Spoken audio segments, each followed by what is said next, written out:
as per Gati Shakti Master Plan.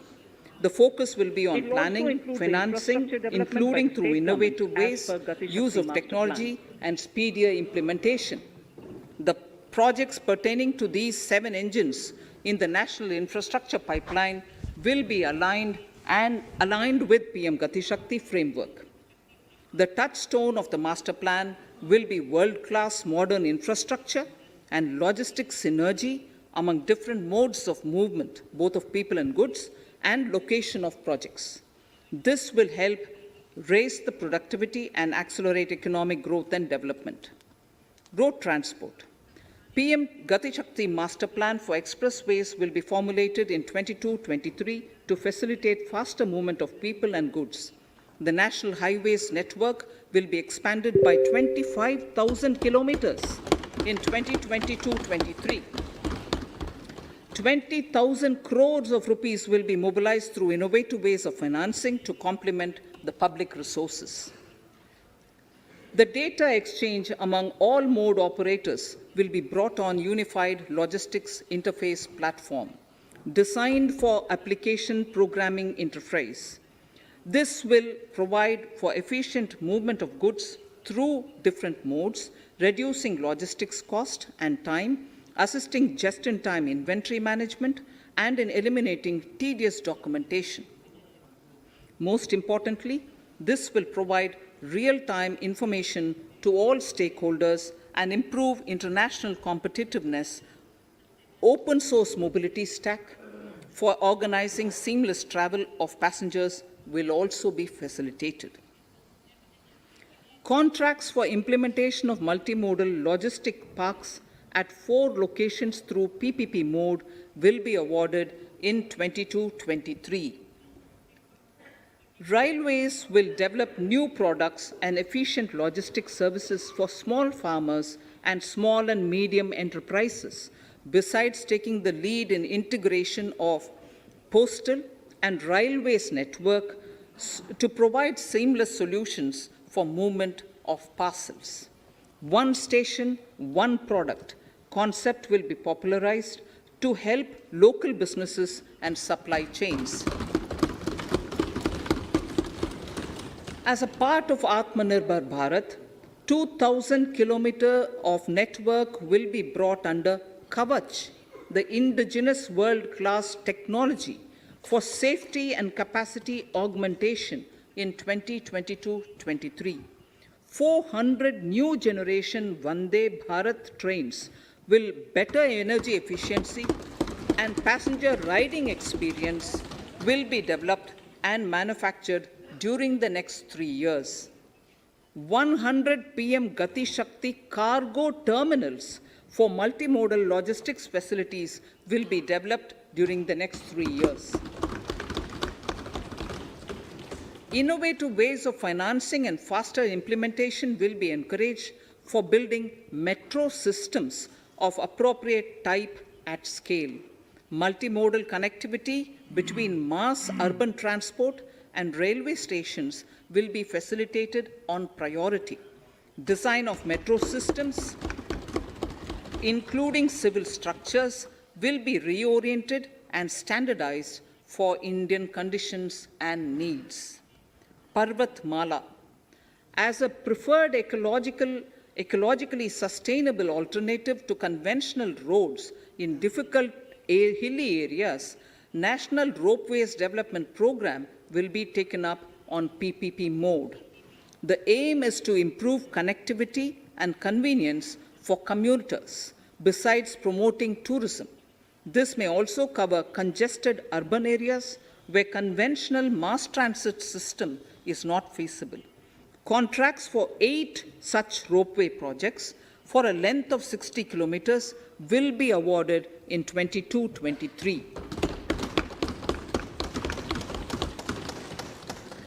With technical support from the Capacity Building Commission, central ministries, state governments, and their infra agencies will have their skills upgraded. This will ramp up capacity in planning, design, financing, including innovative ways, and implementation management of the PM Gati Shakti infrastructure projects. Inclusive development, our second priority. Agriculture. The procurement of wheat in Rabi 21-22 and the estimated procurement of paddy in Kharif 21-22 will cover 1,208 lakh metric tons of wheat and paddy from 163 lakh farmers, and 2.37 lakh crores will be the direct payment of MSP value to their accounts. Chemical-free natural farming will be promoted throughout the country with a focus on farmers' lands in 5-kilometer wide corridors along the river Ganga at the first stage. 2023 has been announced as the International Year of Millets. Support will be provided for post-harvest value addition, enhancing domestic consumption, and for branding millet products nationally and internationally. To reduce our dependence on import of oil seeds, a rationalized and comprehensive scheme to increase domestic production of oil seeds will be implemented. For delivery of digital and high-tech services to farmers, with involvement of public sector research and extension institutions, along with private agri-tech players and stakeholders of agri-value chains, a scheme in PPP mode will be launched.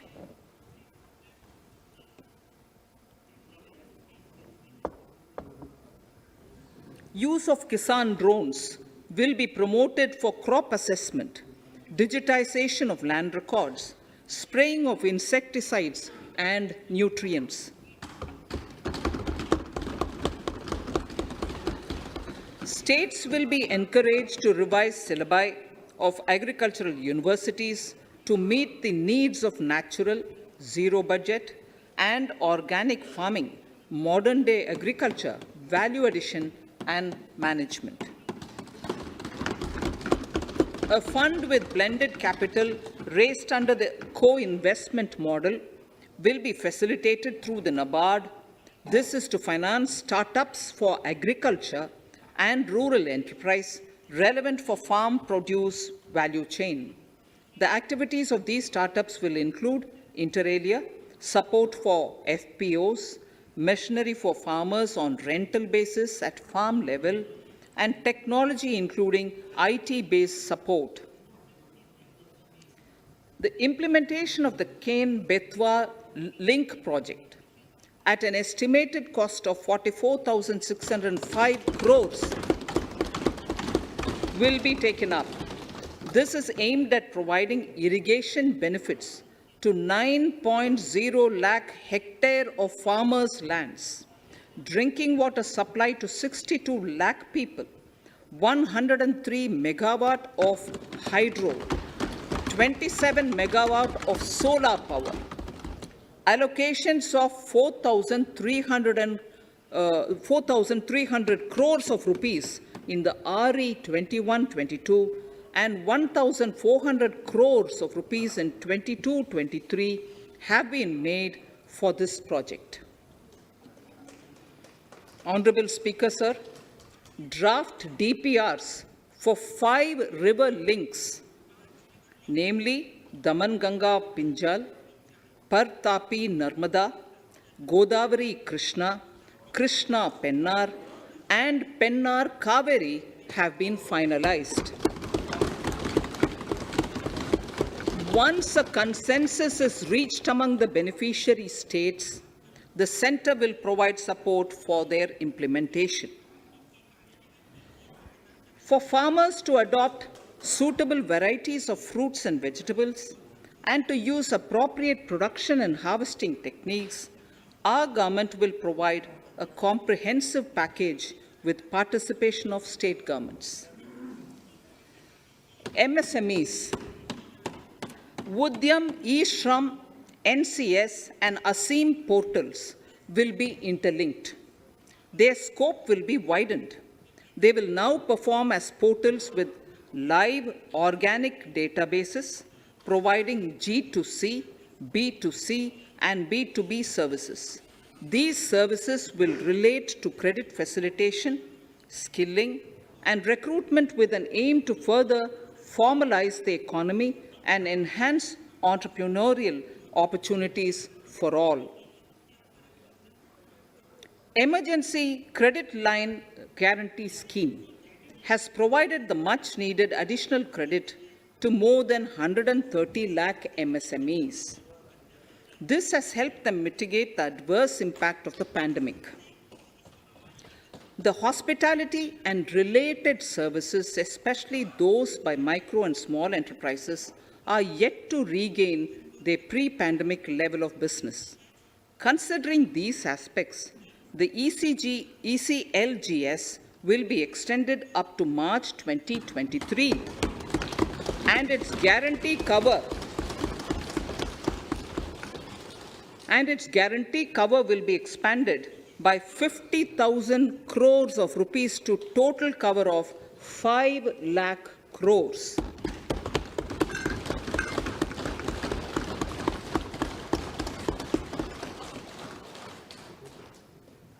With the additional amount being earmarked exclusively for the hospitality and related sectors.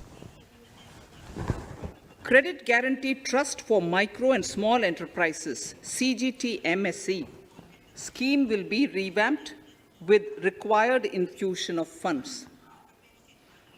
This will facilitate additional credit of 2 lakh crore for micro and small enterprises and expand employment opportunities.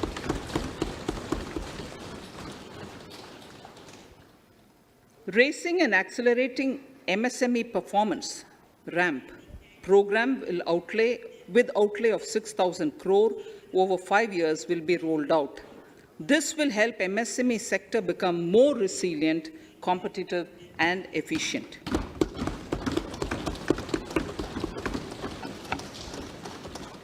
Skilling programs and partnership with the industry will be reoriented to promote continuous skilling avenues, sustainability, and employability. The National Skill Qualification Framework will be aligned with dynamic industry needs. Digital ecosystem for skilling and livelihood, the Desh Stack e-portal, will be launched. This aims to empower citizens to skill, reskill, or upskill through online training. It will also provide API-based trusted skill credentials, payment and discovery layers to find relevant jobs and entrepreneurial opportunities. Startups will be promoted to facilitate Drone Shakti through varied applications and for drone as a service. In select ITIs in all states, the required courses for skilling will be started. Due to the pandemic-induced closure of schools, our children, particularly in the rural areas and those from scheduled castes and scheduled tribes and other weaker sections, have lost almost 2 years of formal education.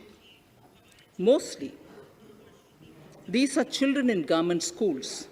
We recognize the need to impart supplementary teaching and to build a resilient mechanism for education delivery. For this purpose, One Class, One TV channel program of PM E-Vidya will be expanded from 12 to 200 TV channels. This will enable all states to provide supplementary education in regional languages for classes 1 to 12.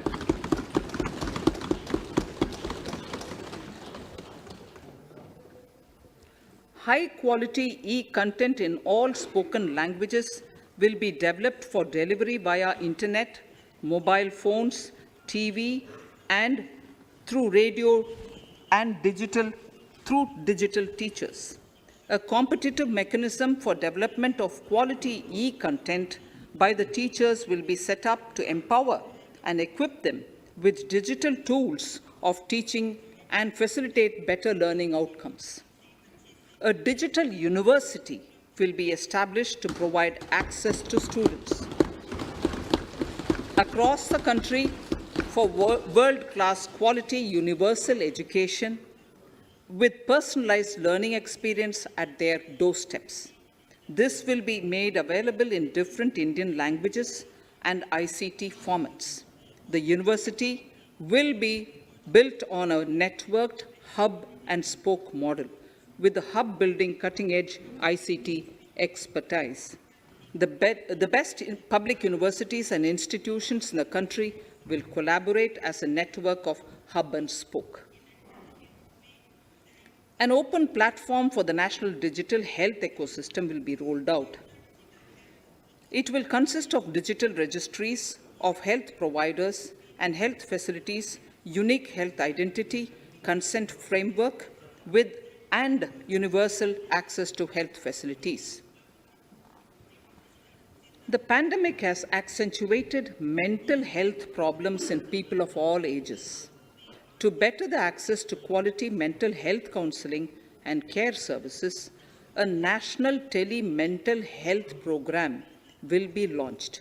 This will include a network of 23 tele-mental health centers of excellence, with NIMHANS being the nodal center, and International Institute of Information Technology, Bangalore, IIIT Bangalore, providing technology support. Recognizing the importance of Nari Shakti as the harbinger of our bright future and for women-led development, during the Amritkal, our government has comprehensively revamped the schemes of the Ministry of Women and Child Development. Accordingly, 3 schemes, namely Mission Shakti, Mission Vatsalya, Saksham Anganwadi and Poshan 2.0 were launched recently to provide integrated benefits to women and children. Saksham Anganwadis are a new generation Anganwadis that have better infrastructure and audio-visual aids, powered by clean energy and providing improved environment for early childhood development. 2 lakh Anganwadis will be upgraded under this scheme. Current coverage of Har Ghar Nal Se Jal is 8.7 crores. Of this, 5.5 crore households were provided tap water in last 2 years itself. Allocation of 60,000 crores of rupees has been made with an aim to cover 3.8 crore households in 2022 and 23. In 22-23, 80 lakh houses will be completed for the identified eligible beneficiaries of the PM Awas Yojana, both rural and urban. 48,000 crores is allotted for this purpose. The central government will work with the state governments for reduction of time required for all land and construction-related approvals, for promoting affordable housing for middle class and for the economically weaker sections in urban areas. We shall also work with the financial sector regulators to expand access to capital along with reduction in cost of intermediaries. A new scheme, Prime Minister's Development Initiative for the Northeast, will be implemented through the Northeastern Council. It will fund infrastructure in the spirit of PM Gati Shakti and social development projects based on felt needs of the Northeast. This will enable livelihood activities for youth and women, filling the gaps in various sectors. It will not be a substitute for existing central or state schemes. While the central ministries may also post their candidate projects, priority will be given to those posted by the states. An initial allocation of 1,500 crores of rupees will be made and the initial list of projects is given in Annexure 1 of my speech.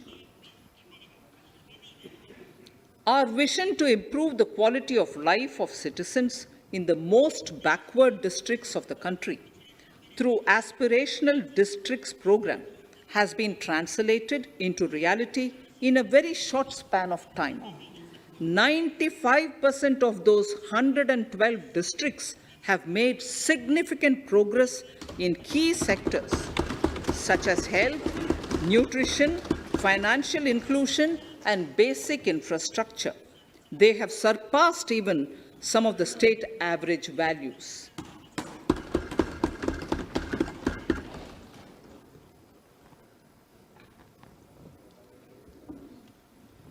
However, in those districts, some blocks continue to lag. In 22-23, the program will focus on such blocks in those districts. Border villages with sparse population, limited connectivity, and infrastructure often get left out from the development gains. Such villages on the northern border will be covered under a new Vibrant Villages program. The activities will include construction of village infrastructure, housing, tourist centers, road connectivity, provisioning of decentralized renewable energy, direct-to-home access for Doordarshan and educational channels, and support for their livelihood generation. Additional funding for these activities will be provided. Existing schemes will be converged. We will define their outcomes and monitor them on a constant basis. In 2022, 100% of 1.5 lakh post offices will come on the core banking system, enabling financial inclusion and access to ATMs, and also provide online transfer of funds between post office accounts and bank accounts. This will be helpful, especially for farmers and senior citizens in rural areas, enabling interoperability and financial inclusion. Honorable Speaker, sir, in recent years, digital banking, digital payments, and fintech innovations have grown at a rapid pace in the country. Government is continuously encouraging these sectors to ensure that the benefits of digital banking reach every nook and corner of the country in a consumer-friendly manner. Taking forward this agenda and to mark 75 years of our independence, it is proposed to set up 75 digital banking units in 75 districts of the country by scheduled commercial banks. The financial support for digital payment ecosystem announced in the previous budget will continue in 22-23 as well. This will encourage further adoption of digital payments. There will also be a focus to promote use of payment platforms that are economical and user-friendly. Sir, I move to the next priority. In recent years, over 25,000 compliances were reduced and nearly 1,500 union laws were repealed. This is the result of our government's strong commitment for minimum government and maximum governance. 1,486 union laws were repealed. Our trust in the public and ease of doing business is what is highlighted here, sir. For the Amrit Kal, the next phase of ease of doing business 2.0 and ease of living will be launched. In our endeavor to improve productive efficiency of capital and human resources, we will follow the idea of trust-based governance. The new phase will be guided by an active involvement of the states, digitization of manual processes, and interventions, integration of the central and state level systems through IT bridges, a single point access for all citizen-centric services, and standardization and removal of overlapping compliances, crowdsourcing of suggestions, and ground-level assessment of the impact with active involvement of citizens and businesses will be encouraged. A single window portal, Parivesh, for all green clearances was launched in 2018. It has been instrumental in reducing the time required for approvals significantly. The scope of this portal will be expanded to provide information to the applicants based on location of units. Information about specific approvals will be provided. It will enable application for all 4 approvals through a single form and tracking of the process through Centralized Processing Center Green, CPC Green. E-passports. The issuance of e-passports using embedded chip and futuristic technology will be rolled out in 22-23 to enhance the convenience for the citizens in their overseas travel. By the time of India at 100, nearly half our population is likely to be living in urban areas. To prepare for this, orderly urban development is of critical importance. This will help realize the country's economic potential, including livelihood opportunities for the demographic dividend. For this, on the one hand, we need to nurture the megacities and their hinterlands to become current centers of economic growth. On the other, we need to facilitate Tier 2 and Tier 3 cities to take on the mantle in the future. This would require us to reimagine our cities into centers of sustainable living with opportunities for all, including women and our youth. For this to happen, urban planning cannot continue with a business-as-usual approach. We plan to steer a paradigm change. A high-level committee of reputed urban planners, urban economists, and institutions will be formed to make recommendations on urban sector policies, capacity building, planning, implementation, and governance. For urban capacity building, support will be provided to the states. Modernization of building bylaws, town planning schemes, transit-oriented development will be implemented. This will facilitate reforms for people to live and work closer to the mass transit systems. The central government's financial support for mass transit projects and Amrit scheme will be leveraged for formulation of action plans and their implementation for facilitating the TOD and TPS by the states. For developing India-specific knowledge in urban planning and design, and to deliver certified training in these areas, up to 5 existing academic institutions in different regions will be designated as centers of excellence.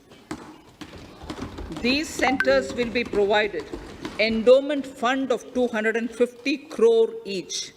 In addition, the AICTE will take the lead to improve syllabi, quality and access of urban planning courses in other institutions. We will promote a shift to use of public transport in urban areas. This will be complemented by clean tech and governance solutions, special mobility zones with zero fossil fuel policy and EV vehicles. Battery swapping policy.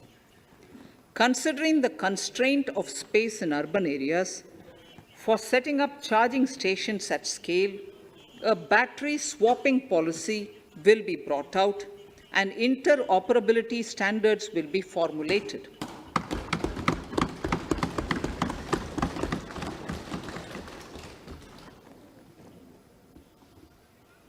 The private sector will be encouraged to develop sustainable and innovative business models for battery or energy as a service. This will improve efficiency in the EV ecosystem. Efficient use of land resources is a strong imperative. States will be encouraged to adopt unique land parcel identification number to facilitate IT-based management of records. The facility for transliteration of land records across any of the Schedule 8 languages will also be rolled out. The adoption of linkage with National Generic Document Registration System, NGDRS, with the One Nation, One Registration software will be promoted as an option for uniform process of registration and anywhere registration of deeds and documents. Necessary amendments in the code IBC will be carried out to enhance the efficiency of the resolution process and facilitate cross-border insolvency resolution. Accelerated corporate exit. Several IT-based systems have been established for accelerated registration of new companies. Now the Center for Processing Accelerated Corporate Exit, CPACE, will process re-engineering, will be established to facilitate and speed up the voluntary winding up of these companies from the currently required 2 years to less than 6 months. Government procurement. Government rules have recently been modernized for the needs of Amritkal. The new rules have benefited from the inputs from various stakeholders. The modernized rules allow use of transparent quality criteria besides cost and evaluation of complex tenders. Provisions have been made for payment of 75% of running bills mandatorily within 10 days and for encouraging settlements of disputes through conciliation.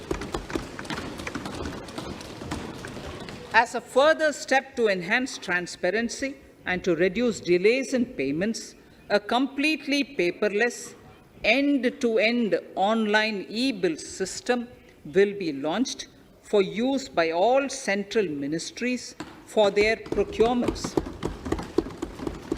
The system will enable the suppliers and contractors to submit online their digitally signed bills and claims and track their status from anywhere. To reduce indirect cost for suppliers and work contractors, the use of surety bonds as a substitute for bank guarantee will be made acceptable in government procurements. Business such as gold imports may also find this useful. IRDAI, insurance regulator, has given the framework for issue of surety bonds by insurance companies. AVGC Promotion Task Force.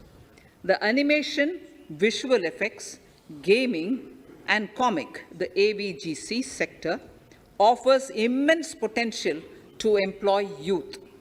An AVGC Promotion Task Force with all stakeholders will be set up to recommend ways to realize this and build domestic capacity for serving our markets and the global demand. Telecom sector. Telecommunications in general and 5G technology in particular can enable growth and offer job opportunities. Required spectrum auctions will be conducted in 2022 to facilitate rollout of 5G's mobile services within 2022-23 by private telecom providers. A scheme for design-led manufacturing will be launched to build a strong ecosystem for 5G as part of the production-linked incentive scheme. To enable affordable broadband and mobile service proliferation in rural and remote areas, 5% of annual collections under the Universal Service Obligation Fund will be allocated. This will promote R&D and commercialization of technologies and solutions. Our vision is that all villages and their residents should have the same access to e-services, communication facilities, and digital resources as urban areas and their residents. The contracts for laying optical fiber in all villages, including remote areas, will be awarded under the BharatNet project through PPP in 22 and 23. Completion is expected in 2025. Measures will be taken to enable better and more efficient use of the optical fiber. Export promotion.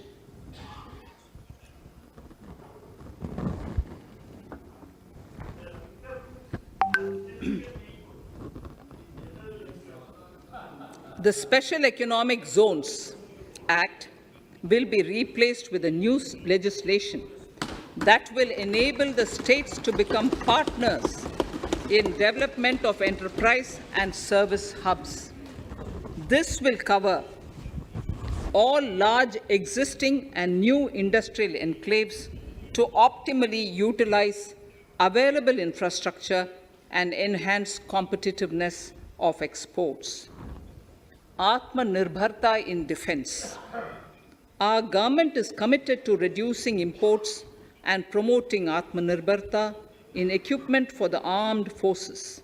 68% of the capital procurement budget will be earmarked for domestic industry in 22-23,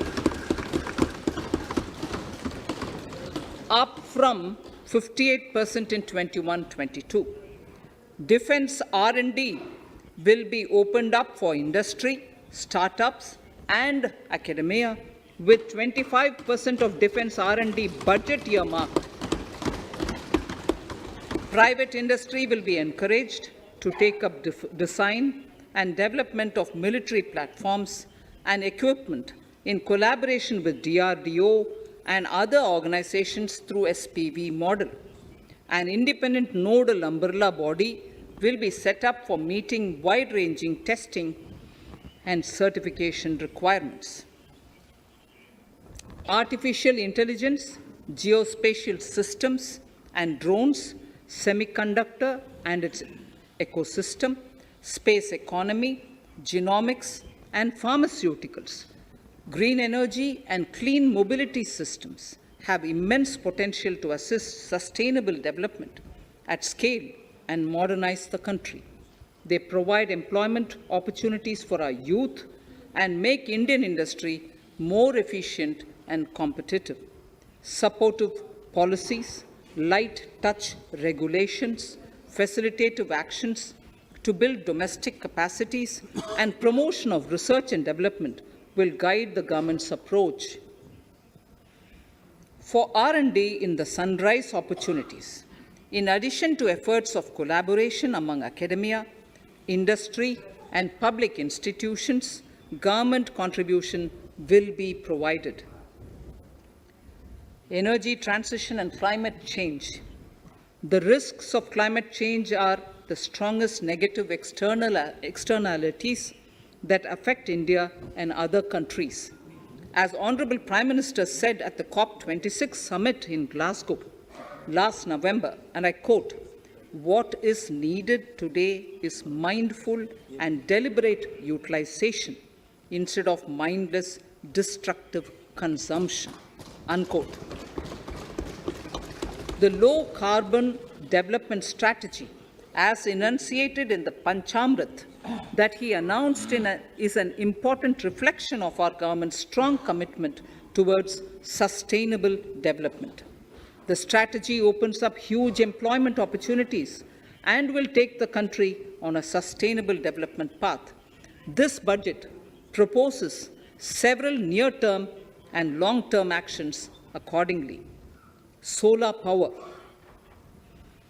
To facilitate domestic manufacturing for the ambitious goal of 280 gigawatts of installed solar capacity by 2030, an additional allocation of 19,500 crores for PLI, production-linked incentive, for manufacturing of high-efficiency modules with priority to fully integrate manufacturing units from polysilicon to solar PV modules will be made. Honorable Speaker, sir, the circular economy transition is expected to help in productivity enhancement as well as creating large opportunities for new businesses and jobs. The action plans for 10 sectors such as electronic waste, end-of-life vehicles, used oil waste, toxic and hazardous industrial waste are already ready. The focus will now be on addressing important cross-cutting issues of infrastructure, reverse logistics, technology upgradation, and integration with informal sector. This will be supported by active public policies covering regulations, extended producers' responsibilities, framework, and innovation facilities. 5 to 7% biomass pellets will be co-fired in thermal power plants, resulting in carbon dioxide savings of 38 MMT annually.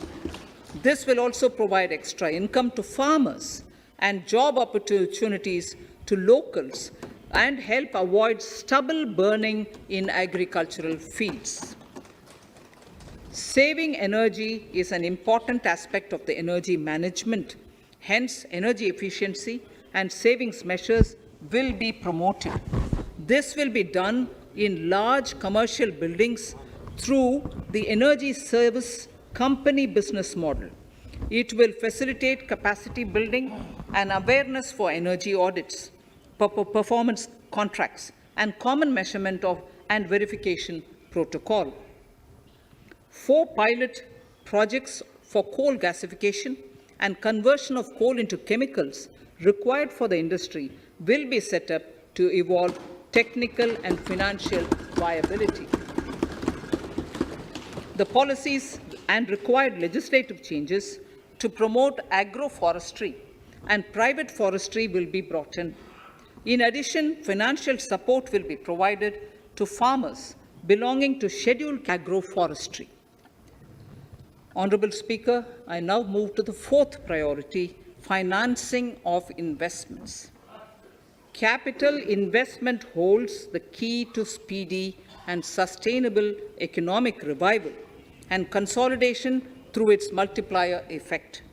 Capital investment also helps in creating employment opportunities, induced enhanced demand for manufactured input from large industries and MSMEs, services from professionals, and help farmers through better agri-infrastructure. The economy has shown strong resilience to come out of the effects of the pandemic with high growth. However, we need to sustain that level to make up for the setback of 2020-2021.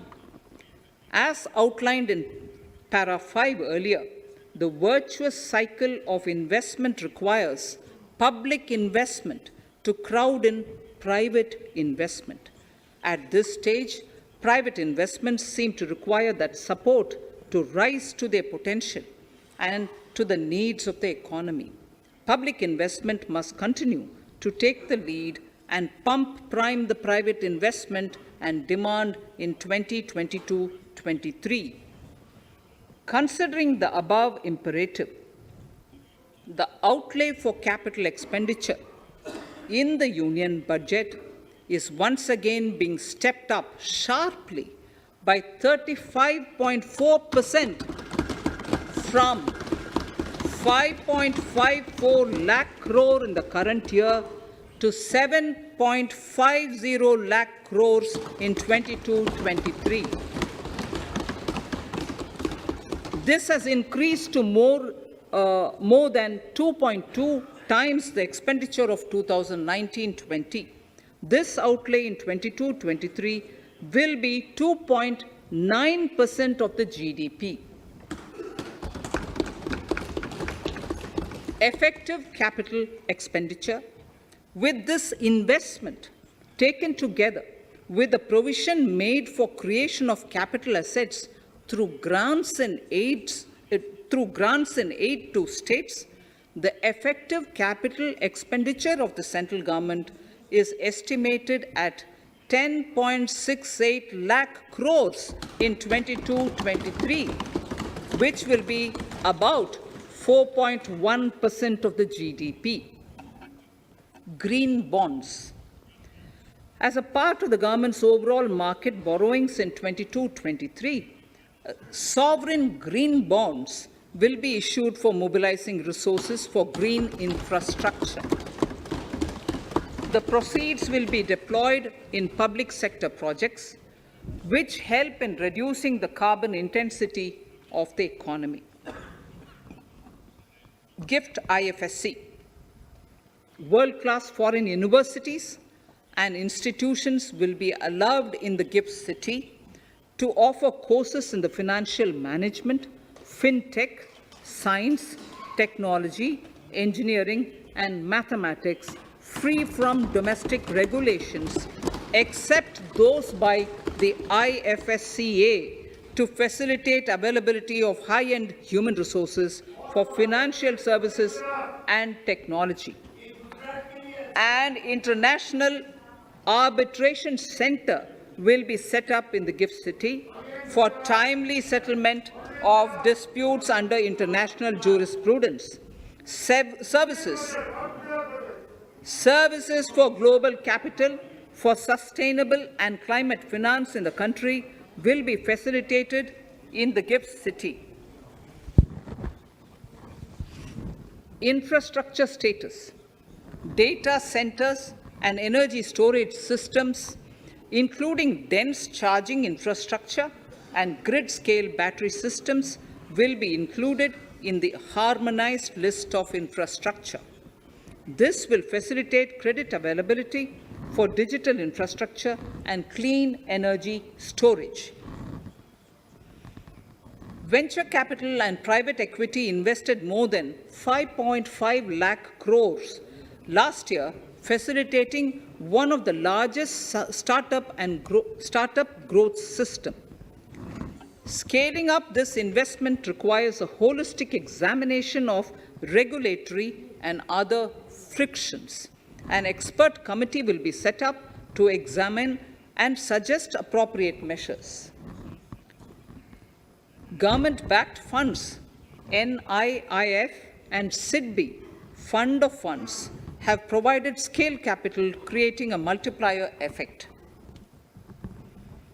For encouraging important sunrise sectors such as climate action, deep tech, digital economy, pharma, and agri-tech, the government will promote these thematic funds for blended finance, with the government share being limited to 20% and the funds being managed by private fund managers.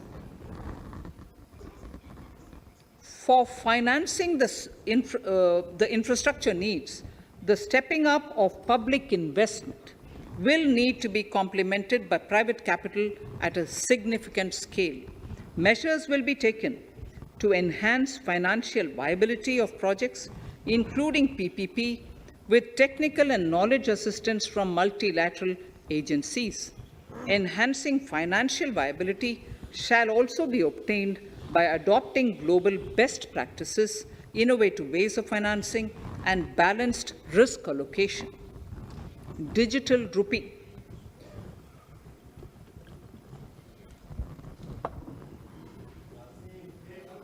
Introduction of a central bank digital currency will give a big boost to digital economy. Digital currency will also lead to a more efficient and cheaper currency management system. It is therefore proposed to introduce digital rupee using blockchain and other technologies to be issued by the Reserve Bank of India starting 2022 and 23. Financial assistance to states for capital investment. Reflecting the true spirit of cooperative federalism, the central government is committed to bolstering the hands of the states in enhancing their capital investment towards creating productive assets and generating remunerative employment. The scheme for financial assistance to states for capital investment has been extremely well received by the states.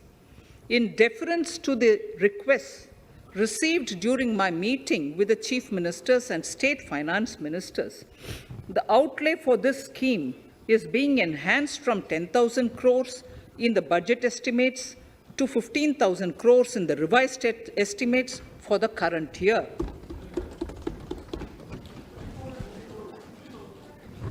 For 22-23,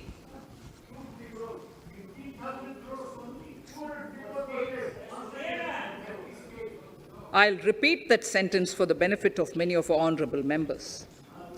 In deference to the requests received during my meeting with chief ministers and state finance ministers, the outlay for this scheme is being enhanced from 10,000 crores in the BE to 15,000 crores, 15,000 crores in the RE of the current year.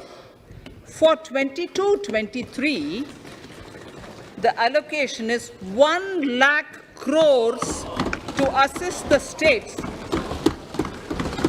in catalyzing the overall investments in the economy.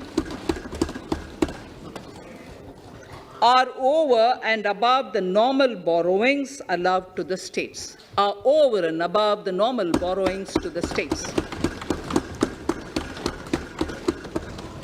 This allocation will be used for PM Gati Shakti related and other productive capital investments of the states.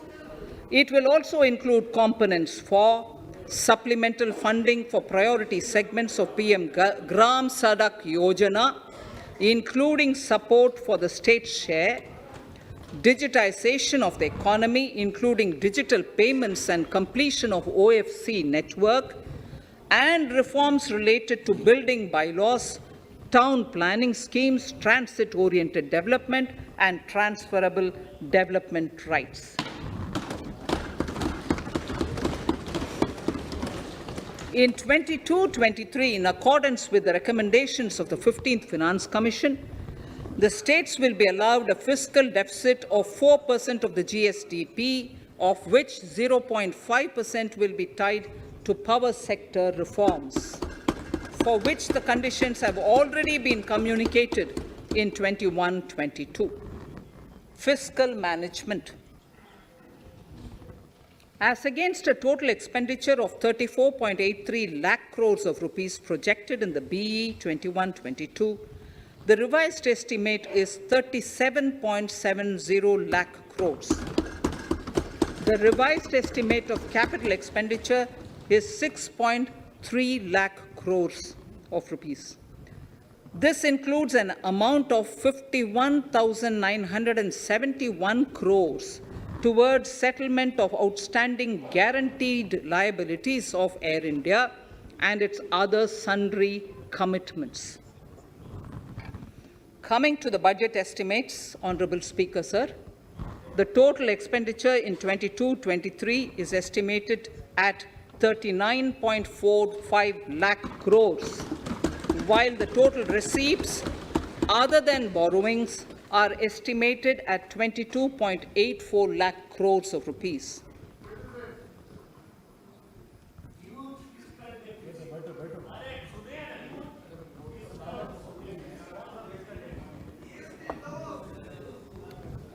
The revised fiscal deficit, Honorable Speaker, in the current year is estimated at 6.9% of the GDP, as against 6.8% projected in the budget estimates.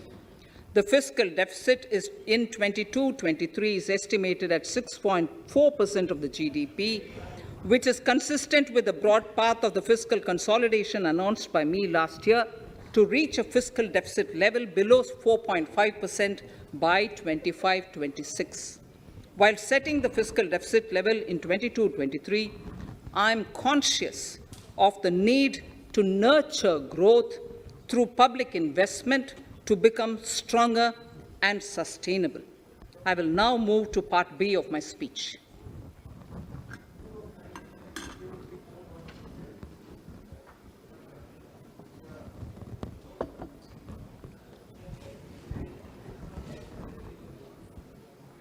Direct tax. Honorable Speaker, sir, I take this opportunity to thank all the taxpayers of our country who have contributed immensely and strengthened the hands of the government in helping their fellow citizens in this hour of need. So I have brought in a little verse from the Mahabharata. I won't spend more time reading because I would like the speech to get enough time. However, the substance of it is the king must make arrangements for yoga kshema, which is the welfare of the populace, by way of abandoning any laxity and by governing the state in line with dharma, along with collecting taxes which are in consonance with dharma. This is Mahabharata Shanti Parva Adhyaya, Shloka 11 from 72. Drawing wisdom from our ancient texts, we continue on the path to progress. The proposals in this budget, while continuing with our declared policy of stable and predictable tax regime, intend to bring more reforms that will take ahead our vision to establish a trustworthy tax regime. This will further simplify the tax system, promote voluntary compliance by taxpayers, and reduce litigation. Introducing new updated return. India is growing at an accelerated pace and people are undertaking multiple financial transactions. The Income Tax Department has established a robust framework of reporting of taxpayers' transactions. In this context, some taxpayers may realize that they have committed omissions or mistakes in correctly estimating their income for tax payment. To provide an opportunity to correct such errors, I am proposing a new provision permitting taxpayers to file an updated return on payment of additional tax. This updated return can be filed within 2 years from the end of the relevant assessment year.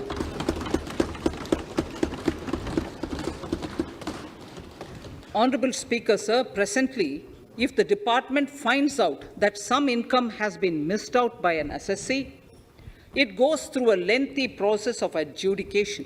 Instead, with this proposal now, there will be a trust reposed in the taxpayers that will enable the assessee herself to declare the income that she may have missed out earlier while filing her return. Full details of the proposal are given in the finance bill. It is an affirmative step in the direction of voluntary compliance.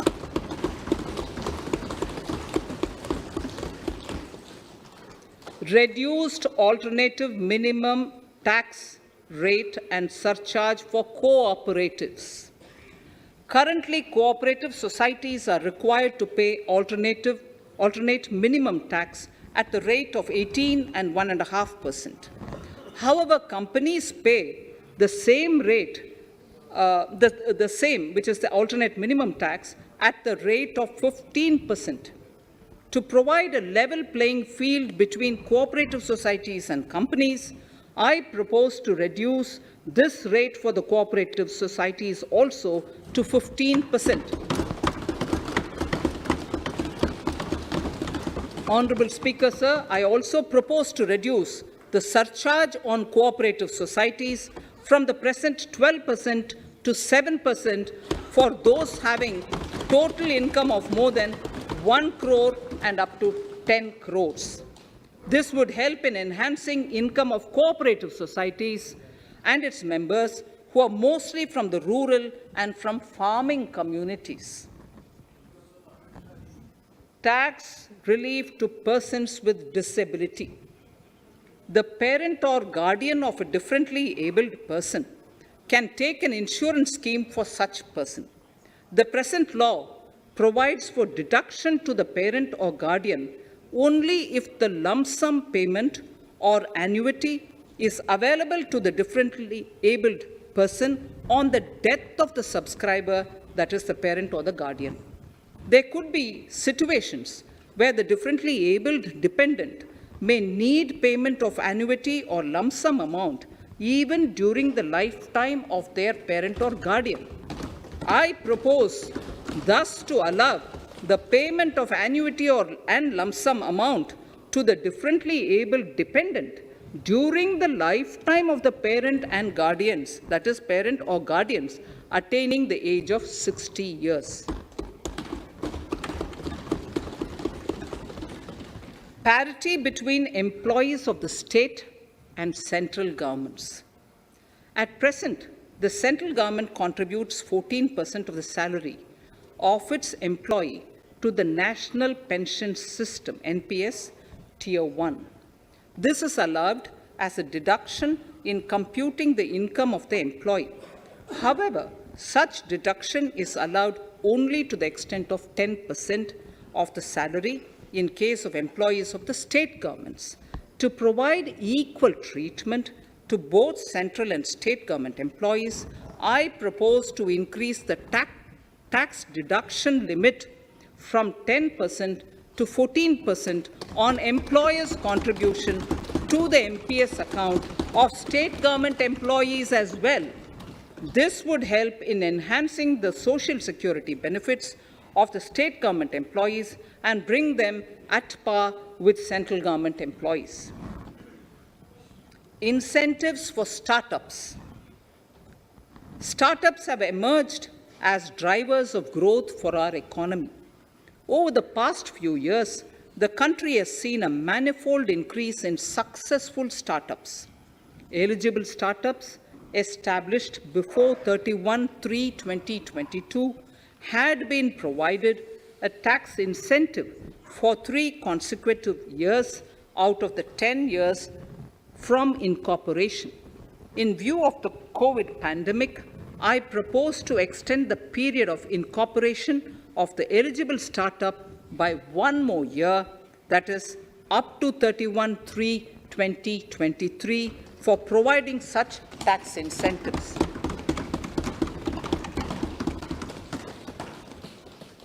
Incentives for newly incorporated manufacturing entities under concessional tax regime. In an effort to establish a global competitive business environment for certain domestic companies, a concessional tax regime of 15% was introduced by our government for newly incorporated domestic manufacturing companies. I propose to extend the last date for commencement of manufacturing or production under Section 115B AB by 1 more year, that is from 31st March 2023 to 31st March 2024.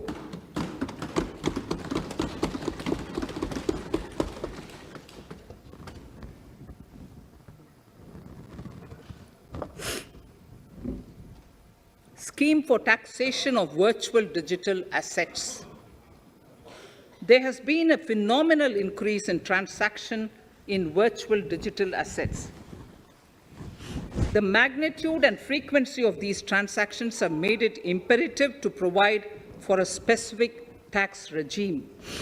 Accordingly, for the taxation of virtual digital assets, I propose to provide that any income from transfer of any virtual digital asset shall be taxed at the rate of 30%, 30%. No deduction in respect of any expenditure or allowance shall be allowed while computing such income except cost of acquisition. Further, loss from transfer of virtual digital asset cannot be set off against any other income.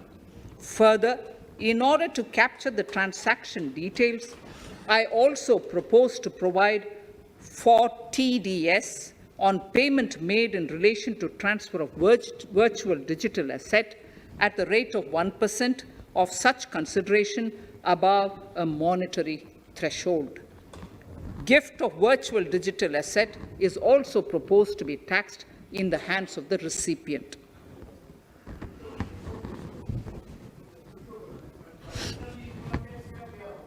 Litigation management to avoid repetitive appeals by the department. It has been observed that a lot of time and resources are consumed in filing of appeals which involve identical issues. Taking forward our policy of sound litigation management, I propose to provide that if a question of law in the case of an assessee is identical to a question of law which is pending in the appeal before a jurisdictional high court or Supreme Court, in any case, the filing of further appeal in the case of this assessee by the department shall be deferred till such a question of law is decided by the jurisdictional high court or the Supreme Court. This will greatly help in reducing the repeated litigation between taxpayer and the department. Taking forward our efforts to further promote the IFSC, I hereby propose to provide that income of a non-resident from offshore derivative instruments or over-the-counter derivatives issued by an offshore banking unit, income from royalty and interest on account of lease of ship, and income received from portfolio management services in IFSC shall be exempt from tax, subject to specified conditions. Rationalization of surcharge. In the globalized business world, there are several work contracts whose terms and conditions mandatorily require formation of a consortium. The members in the consortium are generally companies. In such cases, the income of these AOPs has to suffer a graded surcharge up to 37%, which is a lot more than surcharge on the individual companies. Accordingly, I propose to cap the surcharge of these AOPs at 15%. Further, the long-term capital gains on listed equity shares, units, etc., are liable to maximum surcharge of 15%, while other long-term capital gains are subjected to a graded surcharge which goes up to 37%. I propose to cap the surcharge on long-term capital gains arising on transfer of any type of assets at 15%.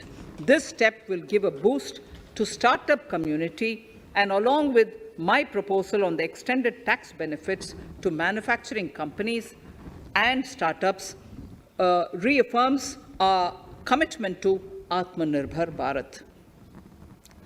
Clarification in relation to health and education cess as business expenditure. The income tax is not an allowable expenditure for computation of business income. This includes tax as well as surcharges. The health and education cess is imposed as an additional surcharge programs.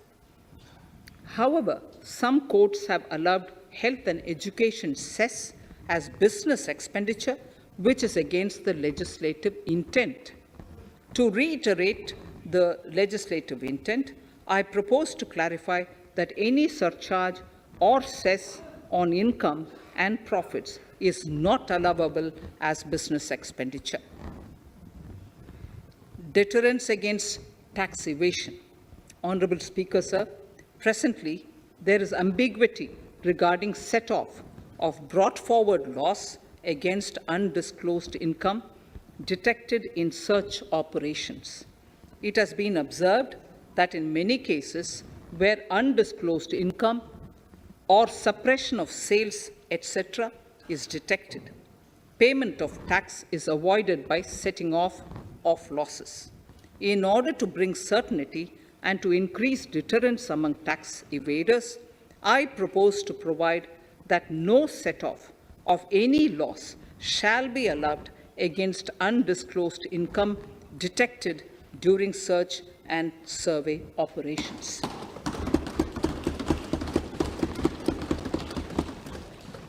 It has been noticed that as a business promotion strategy, there is a tendency on businesses to pass on benefits to their agents.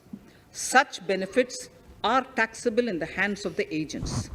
In order to track such transactions, I propose to provide for tax deduction by the person giving benefits if the aggregate value of such benefits exceeds 20,000 rupees during the financial year.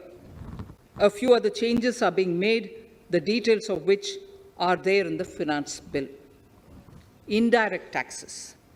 So, remarkable progress in GST.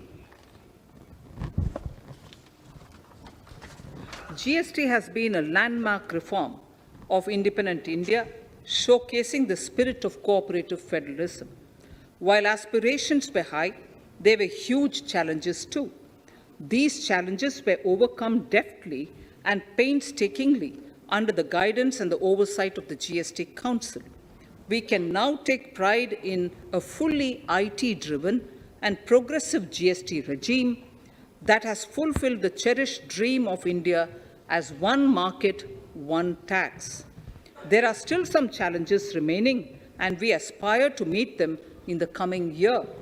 The right balance between facilitation and enforcement has engendered significantly better compliance, and enforcement has engendered better compliance. GST revenues are buoyant despite the pandemic.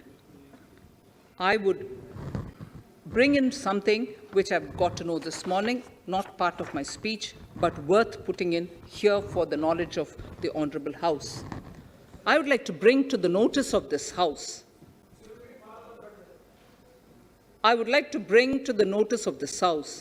that the gross GST collections for the month of January 22 are rupees 1,40,986 crores,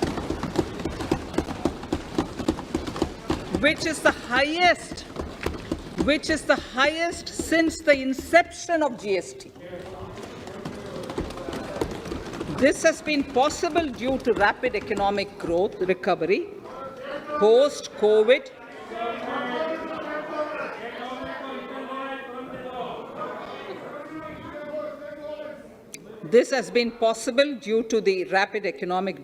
recovery post-COVID, as well as various policy and administration undertaken by central and state tax administrations. Taxpayers deserve applause for this growth. Not only did they adapt to the changes, but enthusiastically contributed to the cost of paying taxes. Special economic zones. In Part A of my speech, I have referred to the proposed reforms in SEZs. Alongside, we will also undertake reforms in customs administration of SEZs, and it shall henceforth be fully IT-driven and function on the Customs National Portal with a focus on higher facilitation and with only risk-based checks. This will ease doing business by SEZ units considerably. This reform shall be implemented by 30th September 2022. Customs reforms and duty rate changes. Customs administration has reinvented itself over the years through liberalized procedures and infusion of technology. Faceless customs has been fully established. During COVID-19 pandemic, customs formation have done exceptional frontline work against all odds, displaying agility and purpose.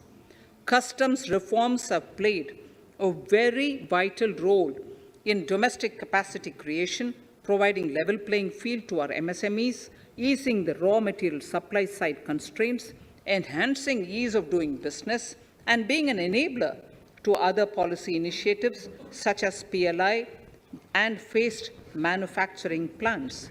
My proposal on customs side are aligned to these objectives. Project imports and capital goods, doubling the production of capital goods by 2025. This would create an employment opportunities and result in increased economic activity. However, several duty exemptions even extended extending to over 3 decades in some cases, have been granted to capital goods for various sectors like power, fertilizer, textiles, leather footwear, food processing, and fertilizers. These exemptions have hindered the growth of the domestic capital goods sector.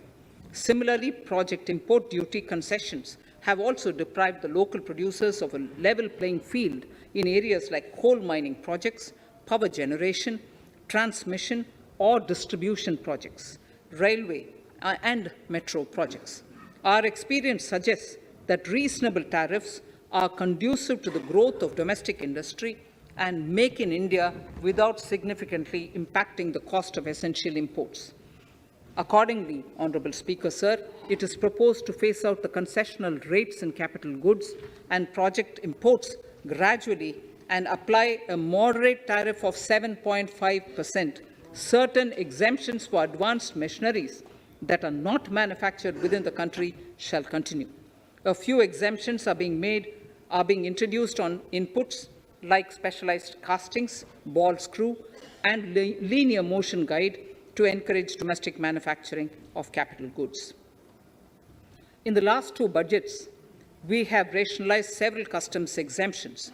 We have once again carried out an extensive consultation, including by crowdsourcing. As a result of these consultations, more than 350 exemption entries are proposed to be gradually phased out.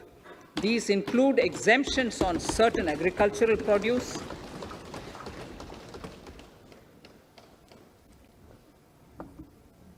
chemicals, fabrics, medical devices and drugs, and medicines for which sufficient domestic capacity exists. Further, as a simplification measure, several concessional rates are being incorporated in the customs tariff schedule itself instead of prescribing them through various notifications. This comprehensive review will simplify the customs rate and tariff structure, particularly for sectors like chemicals, textiles, and metals, and minimize disputes. Removal of exemption on items which are or can be manufactured in India and providing concessional duties on raw material that go into manufacturing of intermediate products will go many a step forward in achieving our objective of Make in India and Atmanirbhar Bharat. I shall now take up specific sector-specific proposals. Electronics. Electronic manufacturing has been growing rapidly. Customs duty rates are being calibrated to provide a graded rate structure to facilitate domestic manufacturing of wearable devices, hearable devices, and electronic smart meters. Duty concessions are being given to parts of transformer of mobile phone chargers and camera lens of mobile camera module and certain other such items. This will enable domestic manufacturing of high-growth electronic items. Gems and jewelry. To give a boost to the gems and jewelry sector, customs duty on cut and polished diamonds and gemstones is being reduced to 5%. Simply sawn diamond would attract nil customs duty. To facilitate export of jewelry through e-commerce, a simplified regulatory framework shall be implemented by June this year. To disincentivize import of undervalued imitation jewelry, the customs duty on imitation jewelry is being prescribed in a manner that a duty of at least 400 rupees per kg is paid on its import. Chemicals. Customs duty on certain critical chemicals, namely methanol, acetic acid, and heavy feedstocks for petroleum refining are being reduced, while duty is being raised on sodium cyanide, for which adequate capacity in the domestic arena exists. These changes will help in enhancing domestic value addition. MSMEs. Duty on umbrellas is being raised to 20%. Exemption to parts of umbrellas is being withdrawn. Exemption is also being rationalized on implements and tools for agricultural sector which are manufactured in India.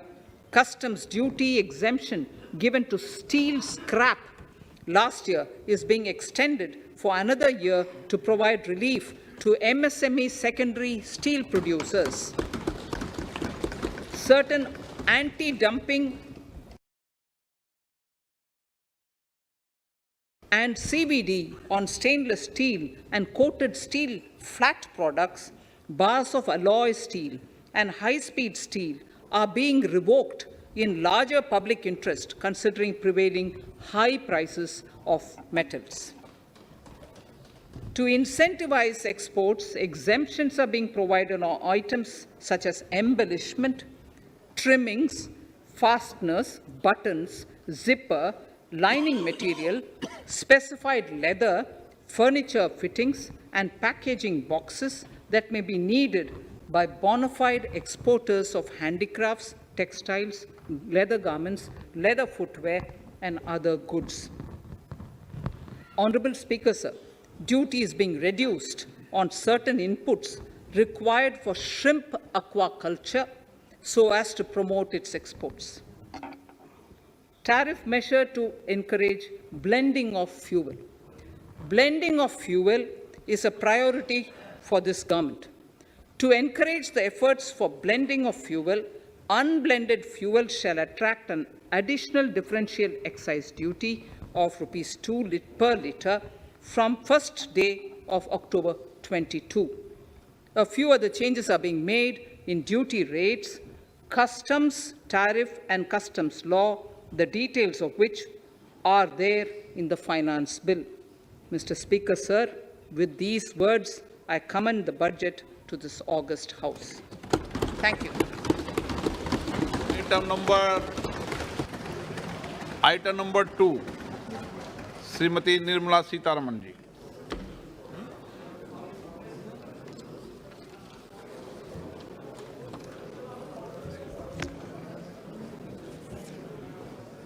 Sir, with your permission, I rise to lay on the table the following statements under Section 3(1) of the Fiscal Responsibility and Budget Management FRBM Act 2003, Medium-Term Fiscal Policy cum Fiscal Policy Strategy Statement and Macroeconomic Framework Statement. Item number 3, Vitt Videk 2020, Nirmala Sitharaman ji.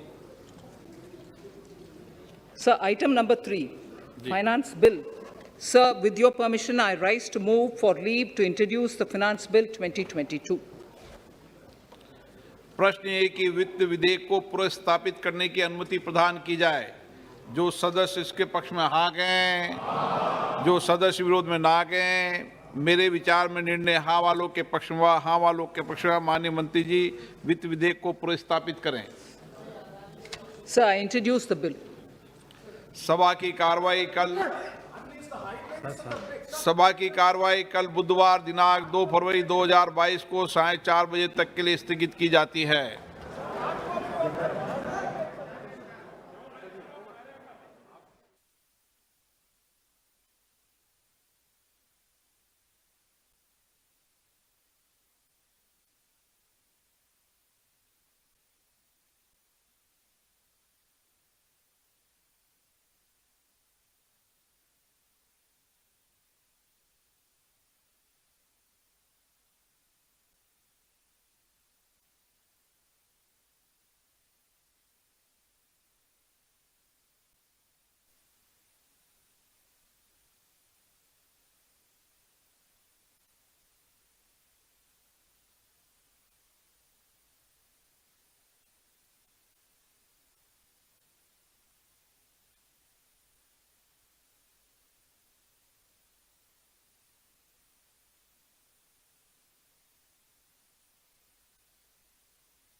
गए I think the ayes have it. हवालों के पक्ष में ayes have it.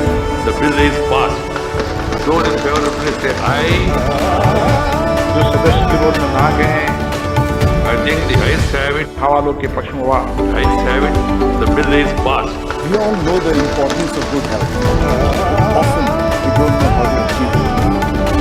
There's plenty of information available, but again we don't know what is right. We all know the importance of good health. To know the truth and get your answers we don't know how to from some of India's top specialists. Plenty of information available. Amrish Mitra again, Healthy India, only on right SANSAD TV. To know the truth and get your answers straight from some of India's top specialists. Join me, emerging Amrish global Mitra on Healthy India, in a fast only changing on geopolitical environment. No force can stop the change with a goal to modernize, to showcase emerging our global defenders who are always battle ready.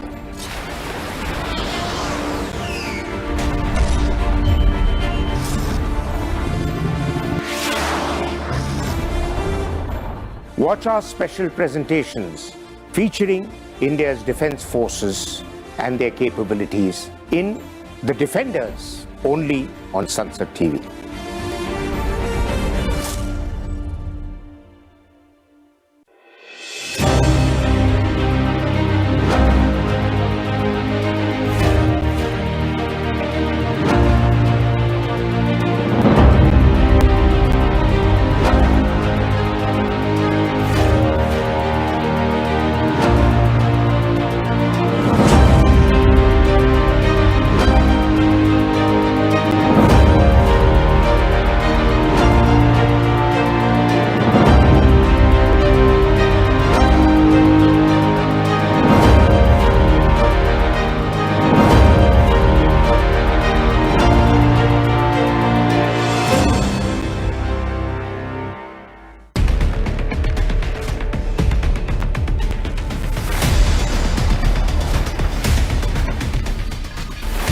Nature and You, the Environment Series.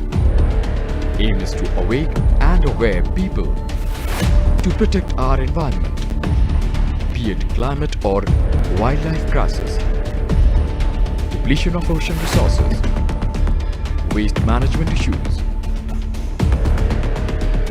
Only on SANSAD TV.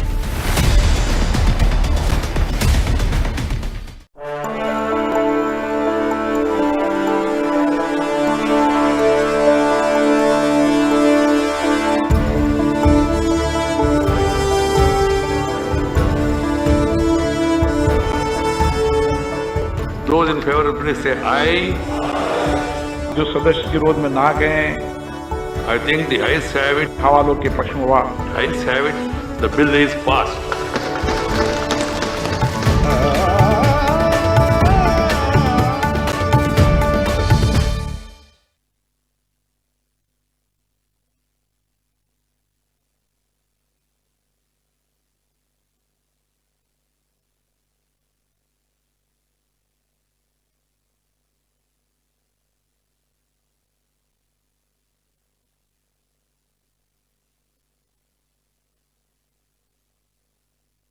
नमस्कार, स्वागत है आप सभी का। मैं हूं आपके साथ प्रीति सिंह और मेरे साथ है मेरे सहयोगी विशाल दहिया।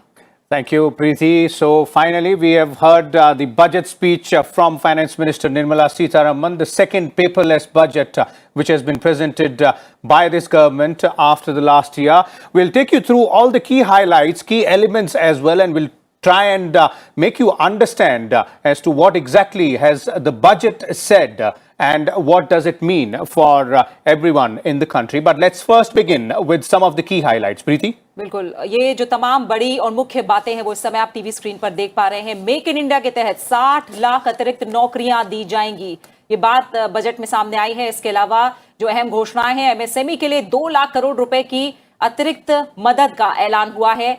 साथ ही आईटीआई में स्किल डेवलपमेंट ट्रेनिंग और ड्रोन की ट्रेनिंग दी जाएगी। छठी जो मुख्य बात है वो ये है कि सरकारी स्कूलों में ई विद्या के तहत 200 चैनल्स का विस्तार किया जाएगा। इसके अलावा एलआईसी का आईपीओ अब जल्द आएगा। साथ ही 100 साल के ढांचागत निर्माण पर सरकार का अब फोकस रहने वाला है।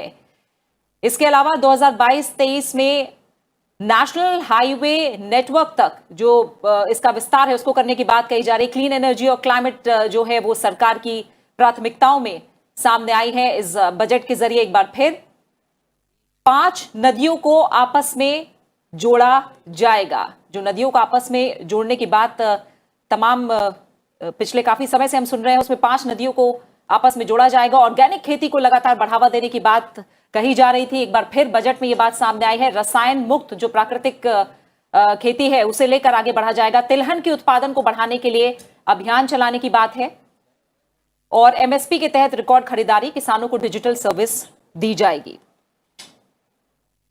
उद्योगों, स्टार्टअप और शिक्षा के लिए रक्षा बजट का 25% दिया जाएगा। भारत नेट परियोजना 2025 तक पूरे होने की संभावना है। इसके अलावा शहरों में सार्वजनिक परिवहन को बढ़ावा देने की बात बजट में कही गई है। अगले 3 साल में 400 वंदे भारत ट्रेन चलाई जाएंगी। वन स्टेशन वन प्रोडक्ट से देश को फायदा हुआ है। गरीबों के लिए 80 लाख नए घर बनाए जाएंगे। इसके अलावा नए घरों के निर्माण के लिए 48,000 करोड़ रुपए का प्रावधान बजट में किया गया है। साथ ही अगले 5 साल में एमएसएमई सेक्टर को 6,000 करोड़ रुपए देने की बात कही गई है। 2022-23 में चिप वाले ई पासपोर्ट जारी किए जाएंगे। विश्व स्तरीय यूनिवर्सिटीज को देश में अनुमति दी जाएगी। यह भी बड़ी बात है जो सामने आई है। 2022-23 बजट में 7.5 लाख करोड़ रुपए का पूंजीगत व्यय जीडीपी का 2.9% होगा। तो ये तमाम मुख्य बातें हैं जो इस बार बजट में सामने आई हैं और बजट को लेकर चर्चा के लिए तमाम खास मेहमान हैं जो हमारे साथ जुड़ रहे हैं। पीएम गति शक्ति योजना को 2 चरणों में पूरा करने की बात कही गई है। Shubhomoy Bhattacharya ji, consulting editor the Business Standard, साथ ही संचित शर्मा, डायरेक्टर AIMIL फार्मा। दोनों मेहमानों का बहुत बहुत शुक्रिया। सुबह मैं चाहूंगी कि पहले आप बता दें जो बजट की बड़ी बातें जो अभी हमने स्क्रीन पे दिखाई भी हैं, आपके लिहाज में कौन सी ऐसे बड़े पॉइंट्स हैं जो इस बजट में हमारे सामने आए हैं जिनको आप मानते हैं कि ये थोड़ा टर्निंग पॉइंट साबित होंगे? प्रीति जी, सबसे बड़ा चीज़ इस बजट में और जिस पर सबकी निगाहें बनी हुई थी वो था कि कैपिटल एक्सपेंडिचर पे सरकार कितना व्यय करेंगे। और उस पर वित्त मंत्री ने कहा है कि हम लोग एक्सपेक्ट कर रहे थे 7 ट्रिलियन 7 लाख करोड़ के तक पहुंच जाएगा, उन्होंने इस पर एक्सीड किया है। She says 7.5 lakh crore. ये बहुत बड़ा चेंज है क्योंकि कैपिटल एक्सपेंडिचर का अभी सख्त ज़रूरत है पूरे इकोनॉमी में। तो भारत सरकार 2 लाख करोड़ के करीब इजाफा कर रहे हैं अपने कैपिटल एक्सपेंडिचर पे। ये पब्लिक इन्वेस्टमेंट में ये बहुत बड़ा